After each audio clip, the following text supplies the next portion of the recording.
ngabangkeun abdi Sabina dina program Warta DBD. Ayeuna kuring sareng pasangan kuring nyaeta Rasya Agung. Dupi anjeun ngajelaskeun naon demam berdarah. Assalamualaikum warahmatullahi wabarakatuh.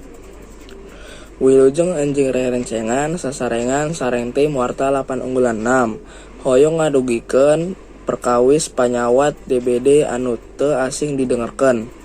Demam berdarah disebabkan kereungit ana caina tina cai nalatung anu henteu dirawat. Gejala DBD biasana kalebet muriang, ruam, sareng nyeri otot dan sendi. Dina kasus parna aya perdarahan hebat serta syok nu bisa jadi ngancam kahirupan. Sakit wae ti abdi serahkan ka Sabina. Hatur nuhun Rasya, parantos ngajelaskeun